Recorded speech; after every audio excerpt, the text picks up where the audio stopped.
What's going on? You are? That's my father, Buzz Cooper. He and my daughter run the place. It's okay, Buzz. Keep talking, Foley. Forget all about that right to remain silent. Don't say anything. What is this? Dad, it's a federal case now because Mr. Foley here kept some of the diamonds. You can go, miss. Oh, no, I'm not going anywhere. You know what, Blake? It's probably better off, okay? The fewer the better at this point. Please. Blake, I'll call you. Okay. I need some information. None of you should leave or take anything from the restaurant until our investigation is over. Frank? Ha! They gotta do what they gotta do, okay? And I promise you, none of them will destroy the place. Cyrus, how could you do this again? And finally, I decided I didn't have to sit there listening to them argue anymore. So I left. Couldn't you have just taken a little walk? Yeah, I could have, but they still would have been there arguing when I got back. I'm sure they're fine.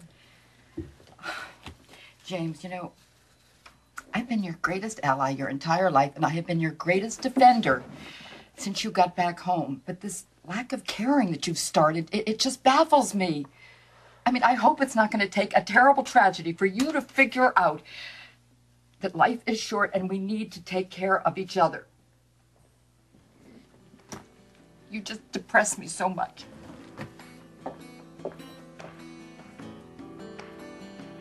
Remember one thing, Philip. We are who we are. And we should just accept that?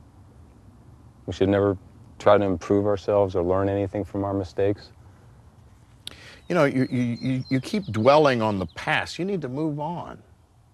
I think one of your problems is you had too much time to think about all of this. Think about coming back and saving the world and saving the family. You know, it may come as a surprise to you, but I didn't really think all that much about that while I was gone. Most of the time, I wasn't sure I was going to make it back at all. Well, you certainly have been impassioned about saving this family, fixing us. I wasn't even sure I could face the family. That's why I stayed away as long as I did, because it was easier. I wasted so much time coming up with all these rationales why it would be better for none of you to ever see me again. Because I was scared. Why did you come home? Because of you. Isn't that funny? You're the one that sent me away, and you're the one that brought me back. Because you raised me never to be a coward. I remember growing up, I used to always be afraid to get into fights. I used to avoid them at all costs. Of course, you always went looking for them. And I remember for my birthday one year, you gave me a biography of Winston Churchill. Do you remember that? No. I wanted a dirt bike, I think. You gave me this book. Inside the cover, you wrote one line. Son, make sure all your choices are brave ones. I thought you were ashamed of me. I swore I would never walk away from another fight. You know, the funny thing is, I don't remember anything that I read in that book. I can't tell you where Winston Churchill grew up or how old he was when he died or really anything about the man. But when I found a book about him in my cabin, it reminded me of what you wrote. And that's what brought me home. A note in a book that you forgot you gave me. A father trying to teach his son about courage. I don't know anything about courage, Philip. Oh, thank heaven you're still here. I just saw James at the market. James is supposed to be on a camping trip with Alan and Philip. No. He took the car and he stranded them. Some sort of argument, typical. And Well, he is lost James patience. okay? James is fine. It's Philip and Alan we have to worry about. Philip and Alan are big boys. They can take care of themselves. It's my son that I'm worried about. Well, let's start at the top. Let's go out to the campsite and we'll talk to Alan and Philip and try to talk some sense into them. Yes, we know how well that's worked for the last 20 years. Beth, I need your help. You're on your own, Mom. And so is Philip. In fact, he prefers it that way, at least as far as I'm concerned.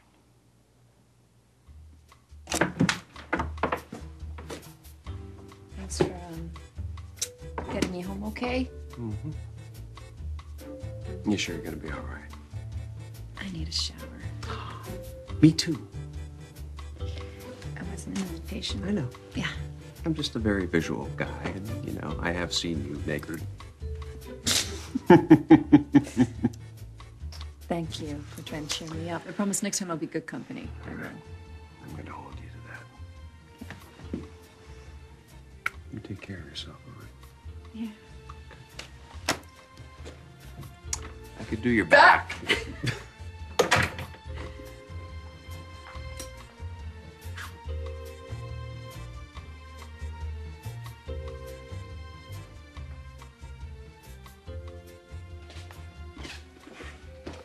Wow. What's going on? I have no idea.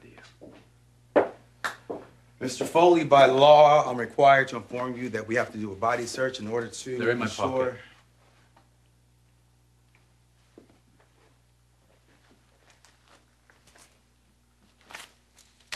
pocket. Nice. Diamonds. What's that? It's not important.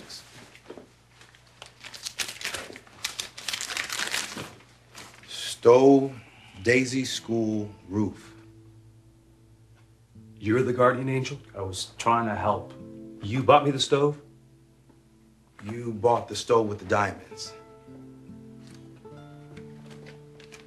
It looks like the recent gifts to your restaurant were illegally purchased. It looks like Mr. Foley used profits gained by selling stolen gems. We'll need to confiscate all these gifts as evidence. Oh, you need to confiscate all of them. We took a stove, right? And the roof. How can it confiscate the roof? Who's Daisy? I am. Your name's on this list. She had nothing to do with this. I was just trying to pay her college tuition. Ms. LeMay. Ms. LeMay, where did the money go? Nowhere. I have the check here.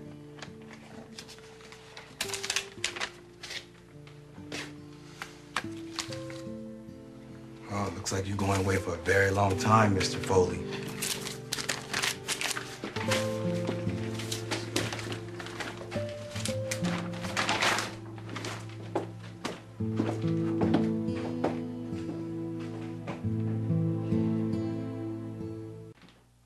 I got the tip they were coming after you. I wanted to head you off, but they grabbed my cell phone and threw me in there. They did you a favor. You're in serious trouble, dude. I took my chances. I was trying to help, and I screwed up.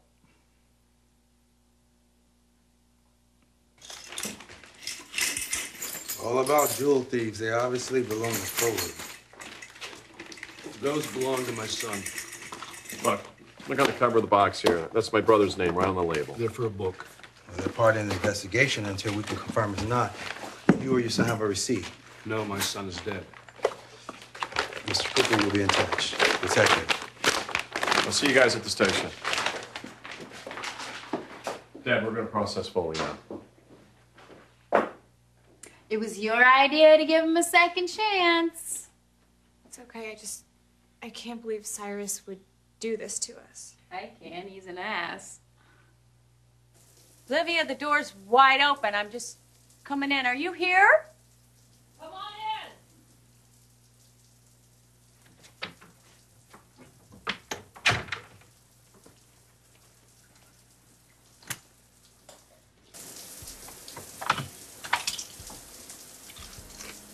Hey, you want some? Yeah, really good. See what I'm saying? What's up? Well, Christina saw that I was drinking, so she took Emma for the day. I can't even hide what a mess I am for my own kid.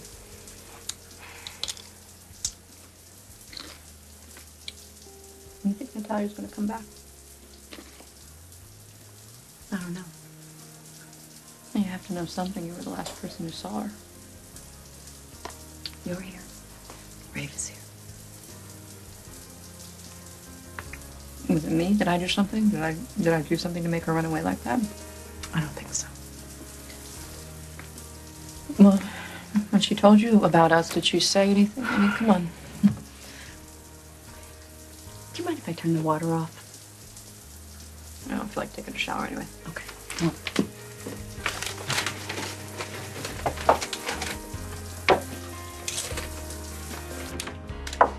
Well, Mom, this is Alan and Philip we're talking about. If you get in the crossfire, you are very likely to get shot. Philip needs you. No, he doesn't. You're on your own, and you are the one that told me to keep my distance, so here I am, keeping my distance. Sweetheart, things are a little complicated with him right now. I didn't tell you this is what you heard, but really, believe me, things are complicated. Which is exactly why we shouldn't get mixed up in whatever problems Philip is having with Alan. Beth, I just hope your support of Philip isn't dependent on whether or not he wants to rekindle things with you. It's not. It's not. But I do think he's not being completely honest with me. Maybe for some reason he can't be completely truthful with you. And honesty's relative, sweetie. You're coming with me. You're coming with me. Come on. I don't care. I'm your mother.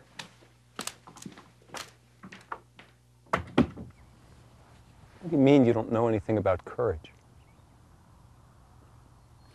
Where's that, the map I was looking at a while ago? Come on. Dad. What? Talk to me. Let me tell you something. What you know about bravery, you didn't learn from me. Everything that I am is because of an act of cowardice. The Spauldings are the Spauldings because of you.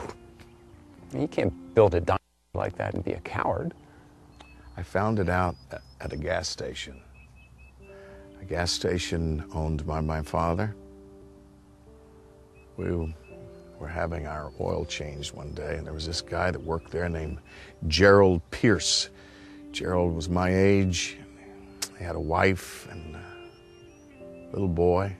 He was the only guy I knew that whistled when he worked. He and I didn't talk much before the war, but we did have this one thing in common. He was worried, too, about his number coming up. Did it? Did it come up? No, his didn't, but mine did. What did Brandon say? He didn't say much. I did all the talking. I told him he's got to get me out of this. I don't care what he does, and I don't want to know how he does it. Just get me out of this, because I was too scared. There's no way I was prepared to go to war. So, about a week later, it was done. Okay. May not be the most honorable thing you ever did, but, you weren't alone. There were a lot of people who tried to get out of going. Found out later that when my father fixed my problem, he had to give them a replacement for me. And of course, he chose an expendable employee. Gerald Pierce, with his wife and little boy. He is the man that took my place and went to war. He never came back. He never came home. Maybe it didn't happen the way you think it did. I didn't just let it happen. I made it happen. Dad, that's not fair. It was Brandon. It was his plan. He was the one who did it. If you had known what he was going to do, you would have stopped him. No, I was too scared. There's no way that I could have gone to war, Philip.